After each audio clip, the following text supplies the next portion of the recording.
오늘 말씀의 제목은 마음에 찔려란 제목이고 사도행전 2장 37절부터 42절 말씀을 통해서 은혜를 나누고자 합니다. 우리는 어떤 말을 주로 하고 살아가고 있습니까? 격려의 말을 합니까? 칭찬의 말을 합니까? 축복의 말을 합니까? 아니면 지적하고 또 찌르는 말을 합니까? 격려의 말, 칭찬의 말, 축복의 말은 하늘의 언어라고 합니다. 한 어머니가 어린이집 모임에 참석을 했습니다. 어린이집 선생님이 그 어머니에게 말했습니다. 아드님은 산만해서 단 3분도 앉아있지를 못합니다. 어머니는 아들과 집에 돌아오는 길에 말합니다. 선생님께서 너를 무척 칭찬하셨어. 의자에 앉아있기를 단 1분도 못 견디던 네가 이제는 3분이나 앉아있다고 칭찬하셨어. 다른 엄마들이 모두 엄마를 부러워하더구나. 그날 아들은 평소와 달리 밥투정도 하지 않고 밥을 2공기나 먹고 이렇게 했다고 합니다. 시간이 흘러서 이 아들이 초등학교에 들어갔어요. 어머니가 학부모회의에 참석했을 때 그 담임 선생님이 말했습니다. 아드님이 성적이 몹시 좋지 않아요. 검사를 좀 받아보셔야 될 것 같아요. 얼마나 참 엄마한테는 천천병력 같은 소리예요. 그런데 이 말을 들은 어머니는 눈물이 왈칵 쏟아졌어요. 하지만 내색 안 하고 집에 돌아가 그 아들에게 이렇게 말합니다. 선생님께서 너를 믿고 계시더구나. 넌 결코 머리 나쁜 학생이 아니라고 그렇게 말씀하시면서 조금만 더 노력하면 이번에 21등 했던 네 짝도 제칠 수가 있을 거라고 하셨어. 이 22명 중에 22등. 그런데 짝이 21등이야. 그 21등을 제칠 수가 있다고 하셨어. 이렇게 말씀했대요. 어머니 말이 끝나자 어두웠던 아들의 표정이 환하게 밝아졌어요. 훨씬 착하고 의젓해진 듯하게 보였습니다. 이 아들이 커서 이제 중학교 졸업할 즈음에 담임 선생님이 어머니를 불러서 말씀을 했어요. 아드님 성적으로는 명문고에 들어가는 것은 좀 어렵겠습니다. 옛날에 다 시험 봤잖아요. 지금도 고등학교 시험 보죠. 근데 명문고는 그만큼 공부를 잘해야 들어가죠. 그러니까 어머니는 교문 앞에서 이제 선생님과 면담을 끝나고서 기다렸다가 아들과 함께 집에 돌아오면서 이렇게 말합니다. 담임 선생님께서 너를 무척 자랑스럽게 생각하시더라. 네가 조금만 더 노력하면 명문고에 들어갈 수 있다고 하셨어. 아들은 끝내 명문고에 들어갔다고 합니다. 그리고 뛰어난 성적으로 졸업을 하게 됐고 명문고에서 뛰어난 성적을 받았으니까 명문대학에 들어갔죠. 합격 통지서를 받고 그 합격 통지서를 갖고 어머니한테 와갖고 어머니 앞에서 엉엉 울면서 이렇게 말했다고 합니다. 어머니, 제가 똑똑한 아이가 아니라는 건 저도 잘 알아요. 어머니 격려와 사랑이 오늘이 저를 만드셨다는 것도 잘 알아요. 감사합니다, 어머니.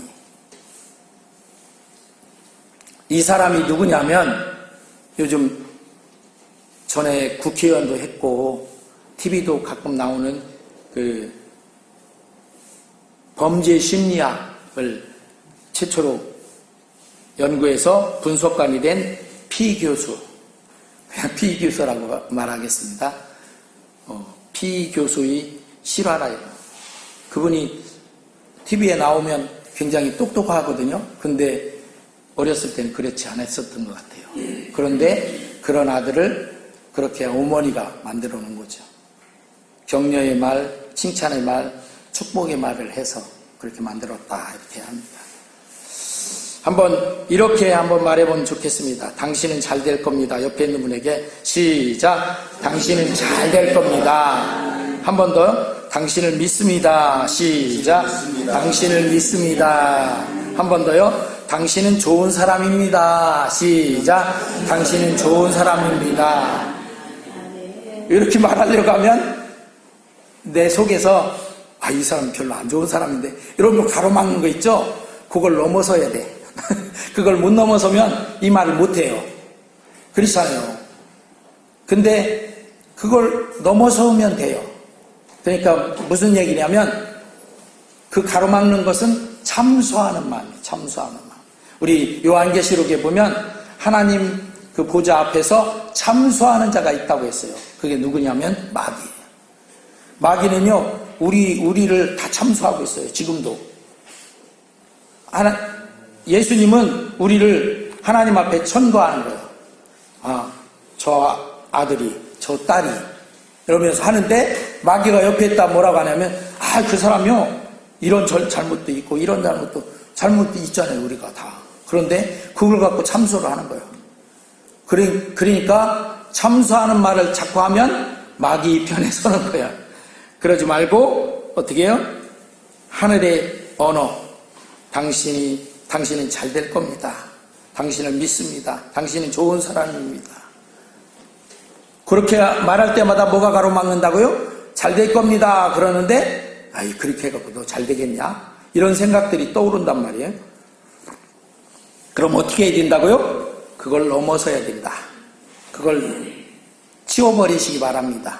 생각에서 치워버리고 잘 될 거라고 축복하면 되잖아요. 할렐루야. 그리고 당신을 믿습니다. 아이고, 이 사람 믿을 사람 못 돼. 이거 싹 치워버리고 믿습니다. 이렇게 격려하고, 당신은 좋은 사람입니다. 이 사람 별로 안 좋아. 질이 안 좋아. 이거 치워버리고 좋은 사람입니다 하고 칭찬하고 축복하는 말을 자꾸 하는 거예요. 그러면 그 말을 들은 사람에게 변화가 일어납니다. 근데 그 말을 들은 사람만 변화되느냐? 그 말을 한 사람에게도 변화가 일어난다 하는 것이죠. 할렐루야. 오늘 본문은 성령 강림하신 후에 베드로가 설교한 말씀을 듣고 사람들이 마음에 찔림을 받아서 우리가 어찌할꼬 이렇게 말했을 때 38절부터 40절에 우리 같이 한번 보겠습니다. 시작. 베드로가 이르되 너희가 회개하여 각각 예수 그리스도의 이름으로 침례를 받고 죄사함을 받으라. 그리하면 성령의 선물을 받으리니 이 약속은 너희와 너희 자녀와 모든 먼데 사람 곧 주 우리 하나님이 얼마든지 부르시는 자들에게 하신 것이라 하고 또 여러 말로 확증하며 권하여 이르되 너희가 이 패역한 세대에서 구원을 받으라 하니. 이처럼 예수 믿고 죄사함 받고 성령의 선물을 받고 구원을 받으라고 이렇게 권고하는 말을 합니다. 우리가 한 사람씩 나도 한 사람 전도할 수 있다 품은 그 사람들에게 우리는 자꾸 아까 말했듯이 하늘의 언어로 열려진 마음으로 자꾸 다가가시길 주의 이름으로 축원합니다. 그런데 오늘 본문에 말했듯이 그들이 마음에 찔림을 받은 이유가 있습니다. 어떤 이유 때문에 찔림을 받았냐면 예수님이 우리 온 인류를 구원해 주시기 위해서 이 땅에 오시고 십자가에 못 박혀 죽기까지 해주셨는데 자신들은 예수님을 배척하고 또 십자가에 못 박히도록 하는 일에 앞장섰다는 것에 대한 찔림이 있었어요. 예수님을 십자가에 못 박으라고 누가 소리쳤어요? 군중들이 소리쳤잖아요. 십자가에 못 박으라고. 누구 놓아주고 바라바는 놓아주고 예수님은 십자가에 못 박으라고 막 소리쳤던 그 사람들이 이 사람들이에요. 결국은. 그러니까 찔림이 왔죠. 사람들은 살아가면서 이렇게 수많은 일들에 찔림을 받기도 하고 그런다 하는 것이죠. 그런데 그랬을 때 그에 대한 반응은 제각각입니다. 사도행전 7장 54절 57절부터 58절에 그런 반응이 나옵니다. 한번 같이 보겠습니다. 같이 읽겠습니다. 시작. 그들이 이 말을 듣고 마음에 찔려 그를 향하여 이를 갈거늘. 찔려서 어떻게 했다? 이를 득득 갈았다. 그 다음에 그들이 큰 소리를 지르며 귀를 막고 일제히 그에게 달려들어 성 밖으로 내치고 돌로 칠세. 증인들이 옷을 벗어 사울이라는 성년의 발 앞에 두니라. 스데반 집사님을 순교시켰어요. 그게 마음에 찔려서 한 일이요, 그들이. 그러니까 스데반의 설교를 들은 유대인들이 마음에 찔림을 받았는데, 오늘 본문과는 정반대로 이를 갈고 돌을 들어서 스데반을 쳐서 죽게 만드는 것을 볼 수 있습니다. 이렇게 마음에 찔림을 받으면 그에 대한 나타나는 반응이 두 가지로 갈릴 수가 있다는 것이죠. 하나는 오늘 본문처럼 회개하고 우리가 어찌할꼬, 그러니까 베드로가 회개하고 죄사함을 받고 구원을 받으라. 그래서 그들이 3,000명이나 침례받고 그날 그 예루살렘 교회에 더한 거죠.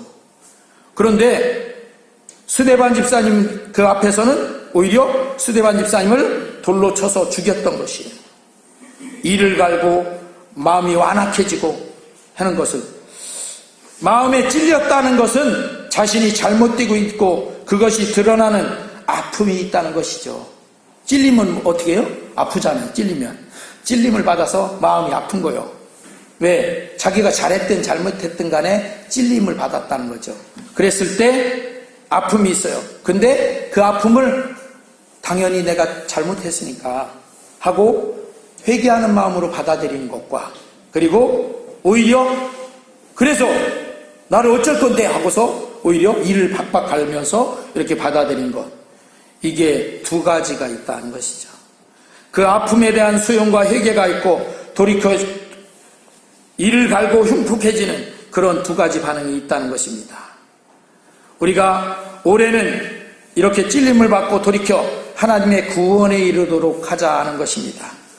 찔림을 받았다는 것은 죄에 대하여 깨달았다는 것이고, 죄에 대하여 깨달았다는 것은 거기서 돌이켜 하나님께로 나아갈 수가 있다는 것입니다.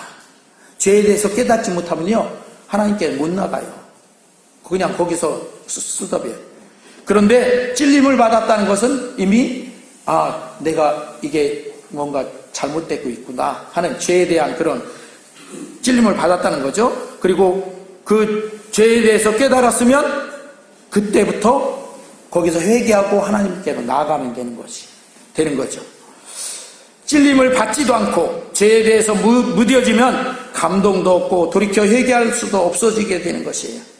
그러면 그럴수록 영혼은 더욱 피폐해지고 만다는 것입니다. 그러니 올해 우리는 내 영혼의 찔림을 받을 수 있도록 하자 하는 것입니다. 그리고 그 찔림에 회개하고 돌이켜 하나님께로 돌아가는 하나님의 구원하심에 이르도록 하자 하는 것입니다. 세상의 일과 욕심에 너무 매몰되어서 찔림도 받지 못하고, 혹여 찔림을 받아도 오히려 마음을 닫고 이를 갈고 완악해지는, 그래서 제대로 하나님을 바라보지도 못하고 그 구원의 은혜를 받지도 못하는 상태가 되어서는 안 된다는 것이죠. 할렐루야. 찔림을 받고 회개하고 돌이키면 부흥에 이르게 됩니다. 무슨 부흥? 심령의 부흥에 이르게 된다는 것입니다.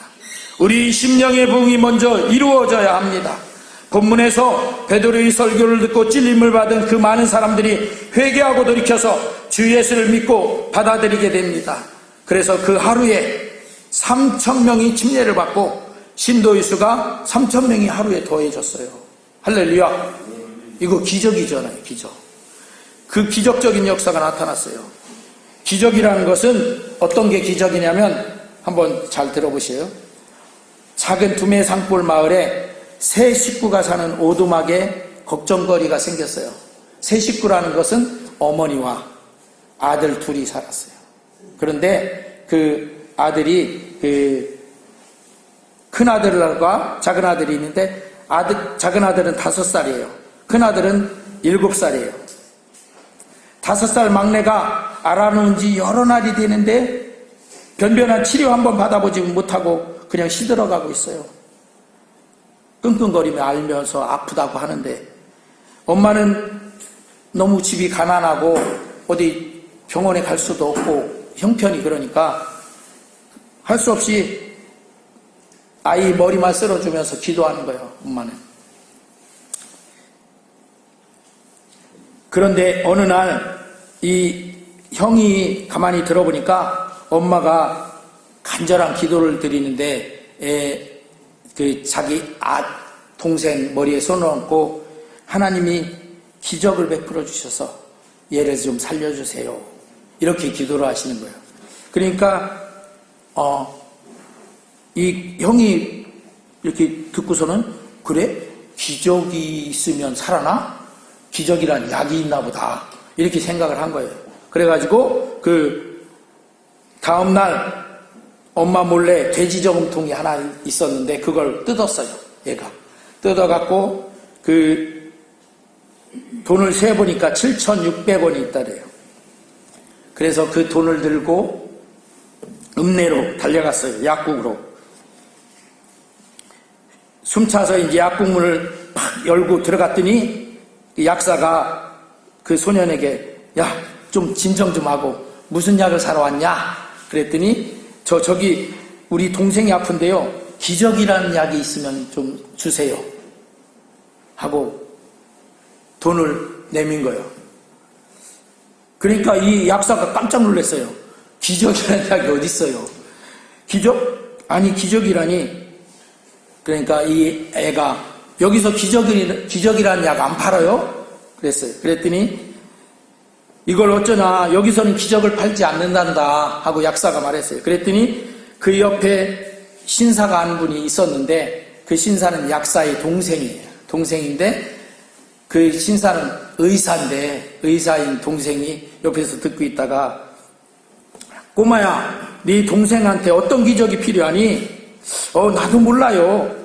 수술해야 하는데 돈도 없고 기적이 있으면 살릴 수가 있다고 하는 말을 들었어요. 그래서 기적을 사야 하는데 하고 그렇게 말했어요. 그러니까 그 신사가 그렇게 말했어요.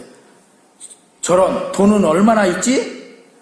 이만큼 있어요. 하고서 이렇게 갖고 온 돈을 7,600원 그걸 내밀었어요. 그랬더니 신사는 7,600원으로 기적을 사겠다는 이 소년을 앞세우고 니네 집이 어디냐 가보자 하고 앞세우고 갔어요. 그리고 그 소년이 동생인 5살 배기 그 동생을 병원으로 옮겨서 자기 손으로 직접 수술까지 했어요. 그래서 그 동생은 살아났어요. 그 의사는 아주 유명한 외과 의사였었어요. 수술이 이제 무사히 끝났잖아요. 그리고서 엄마가 이제 걱정이 되죠. 수술비가. 그래가지고 의사한테 물었어요. 수술 비용은 얼마입니까? 하고 물었더니 의사가 대답을 했어요. 수술 비용은 7,600원입니다. 그러니까 이 단돈 7,600원으로 기적을 산 거죠. 이 동생을 위해서. 어머니 기도를 듣고 동생을 살리기 위해서 돼지 저금통을 뜯어서 기적을 살아간 소년도 장하지만 이 사연을 듣고 기적을 7,600원에 만들어준 이 의사도 존경스럽고 자랑스러운 분이죠. 기적이라는 것은 그냥 하늘에서 뚝 떨어지는 것이 아닙니다. 이렇게 기도하고 또 믿음으로 행동하고 할 때 기적이 이루어진다 하는 것이죠. 할렐루야. 2024년도 올해에는 우리 성도님들 가정에 이런 기적들이 많이 일어나시길 주의 이름으로 축원합니다.